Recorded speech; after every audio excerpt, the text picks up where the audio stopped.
గారు వికారాబాద్ శాసనసభ్యులు స్పీకర్ గారు వ్యక్తిగతంగా నాకు అన్నలాంటి వాళ్ళు.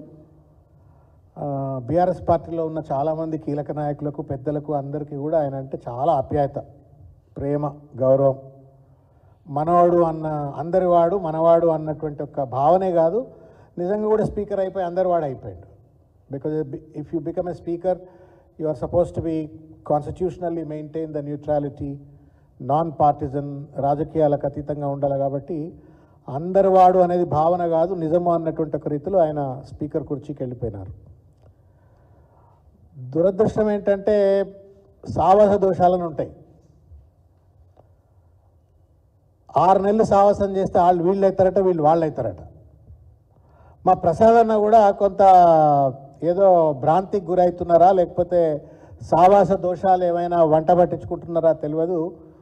వారు కూడా రేవంత్ రెడ్డి గారి అడుగుజాడల్లో నడుస్తూ అబద్ధాల మీద అబద్ధాలు మాట్లాడే ప్రయత్నం చేసినారు. కాబట్టి మా ప్రసాదన్నకు కూడా తను చేసిన తప్పిదాన్ని చెప్పిపుచ్చాలని, అదేవిధంగా ప్రజలను కూడా రికార్డ్ సెట్ చేయాలి, సరిగ్గా చేయాలి కదా. ఆయన స్పీకర్, తెలంగాణ శాసనసభకు స్పీకర్ అంటే ఒక కాన్స్టిట్యూషనల్ పోస్ట్లో కూర్చున్న ఆయన, ఎమ్మెల్యేలందరికీ బాస్ ఆయనే. మా బాసే తప్పు మాట్లాడితే ఎట్లా అని చెప్పని వాళ్ళ మీ ద్వారా ఆయనకు, తర్వాత వారికి, తర్వాత ప్రజలకు కూడా చెప్పాలా అని చెప్పని ఒక ప్రయత్నం చేస్తూ ఉన్నాం మిత్రులారా. ఇది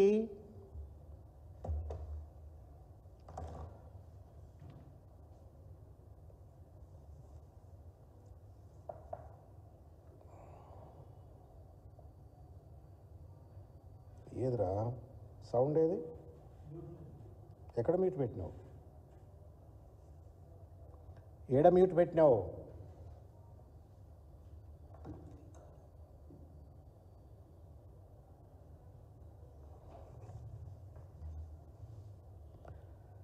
చలో నేను చూపెడతలేను.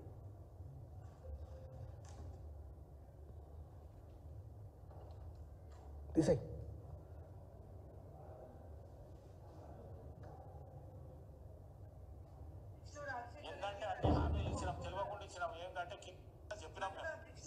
ఏంటంటే అన్ని హామీలు ఇచ్చినాం, తెలియకుండా ఇచ్చినాం. ఏంటంటే కేసీఆర్ ఇంత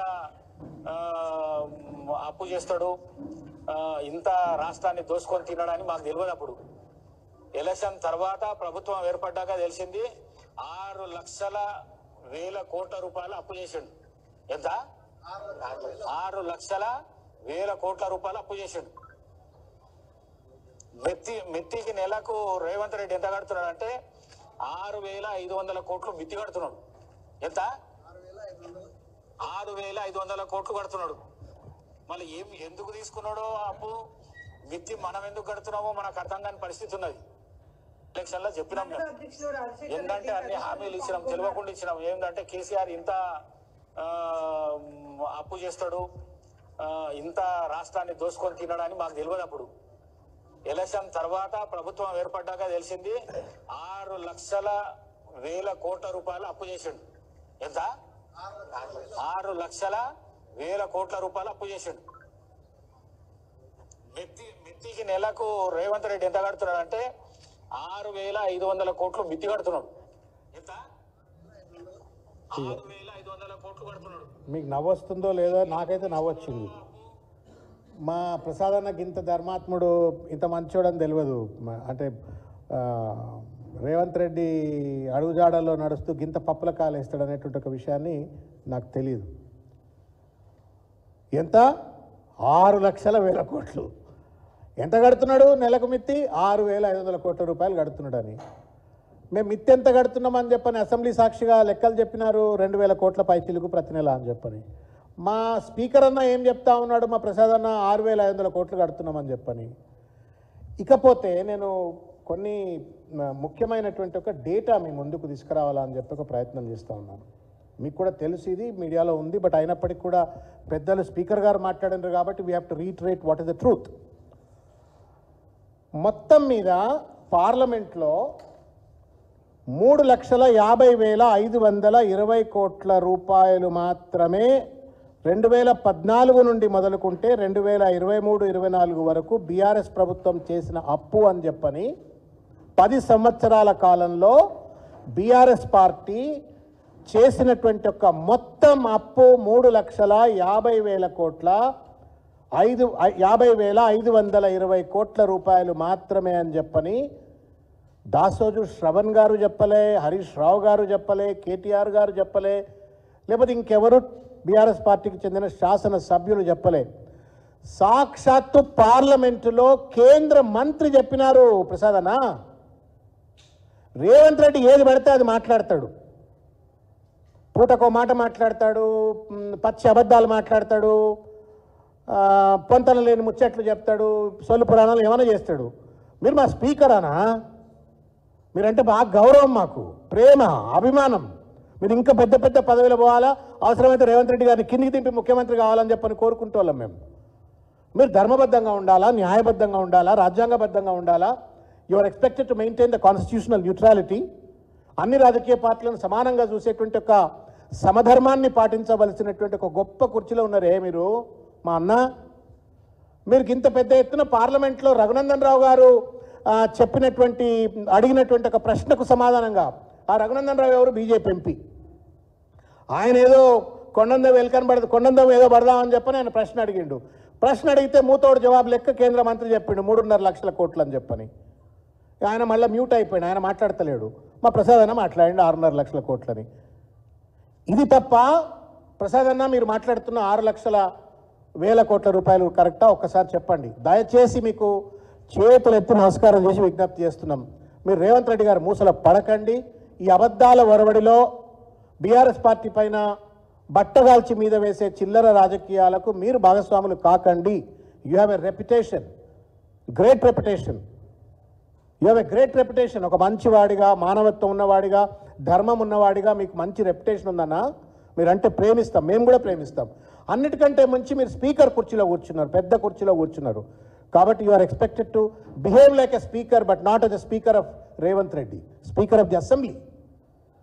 కాబట్టి ఈ లెక్కలన్నీ కూడా మళ్ళా నేను ప్రసాద్ గారికి, గడ్డం ప్రసాద్ గారికి మీ ద్వారా చెప్తా ఉన్నాను. తప్పనిసరిగా ఒక లేఖ ద్వారా కూడా ఈ మొత్తం వివరాలన్నీ కూడా గడ్డం ప్రసాద్ గారికి నేను అందజేస్తాననే ఒక విషయాన్ని ఈ సందర్భంగా నేను తెలియజేస్తా ఉన్నాను.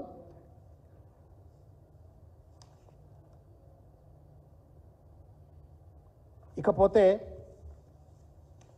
ఇంకొక ముఖ్యమైన విషయం, ఇది మా ప్రసాదన్న ముచ్చట. ప్రసాదన్న దయచేసి సరిదిద్దుకుంటాడని చెప్పని కోరుకుంటున్నా. సరిదిద్దుకోవాలి. Because you are our protector, you are the protector of the constitution. కాబట్టి మమ్మల్ని కాపాడాలన్నా, రాజ్యాంగాన్ని కాపాడాలన్నా మీరు సరిదిద్దుకోవాలా అని చెప్పని ఈ సందర్భంగా నేను చేతులెత్తి నమస్కారం చేసి వారికి విజ్ఞప్తి చేస్తూ, ఇక ముఖ్యమైన విషయం, నేను ఉస్మాన్ యూనివర్సిటీలో చదువుకున్న బిడ్డను. అక్కడే ఎంఏ చదువుకున్నా, ఎంబీఏ చదువుకున్నా, ఎల్ఎల్బి చదువుకున్నా. తర్వాత అక్కడే నేను ఆర్ట్స్ కాలేజ్కు జనరల్ సెక్రటరీగా, last students union general secretary, నేను ఎలక్టెడ్ జనరల్ సెక్రటరీ. అప్పుడు విద్యార్థి పరిషత్లో పనిచేస్తూ elected general secretary. So Osman యూనివర్సిటీకి ముఖ్యమంత్రి పోతున్నాడు అని అంటే కొంత క్యూరియస్గా చూసిన నేను. మేము చదువుకునే రోజుల్లో ఏ పొలిటీషియన్ రానికపోతున్నాం. అప్పుడు మంత్రులు కానీ, ఎంపీలు కానీ, ఎమ్మెల్యేలు కానీ ఎవరిని, no politician should have an entry into politics Osman university అని చెప్పని ఎవరిదన్నా ఏదైనా పార్టీ వాళ్ళు ప్రపోజల్ పెడితే కూడా రానికపోతుంటుంది. సరే అది పక్కకు పెడితే ఇవాళ సీఎం గారు పోతున్నారట అంటే, ఈ పెద్ద ఆయన పోతున్నాడు కదా, మరి పెద్ద కుర్చీలో కూర్చుని ఆయన పోతున్నాడు, ఏమైనా పెద్దగా మాట్లాడతాడా, మంచిగా మాట్లాడతాడా ఏంది అని చెప్పని నేను టీవీ కతుక్కొని మొత్తం ప్రసంగాన్ని విన్నా. మళ్ళీ అదే సొల్లు పురాణం అండి. ఇప్పుడు ఈ సావుకు పెళ్లికి ఒకే మంత్రం చదవటాలను ఏమంటారండి? సావుకు తద్దినం పెట్టేటప్పుడు, లగ్నం చేసేటప్పుడు, పెళ్లి లగ్నం చేసేటప్పుడు ఒకే మంత్రం చదవటాన్ని ఏమంటారు?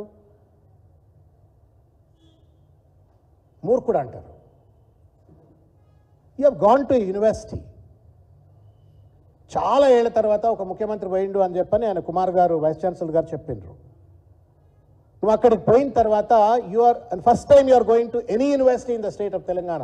20 నెలల తర్వాత మొట్టమొదటిసారి ఒక విశ్వవిద్యాలయానికి పోయినప్పుడు you have to unveil the entire policy,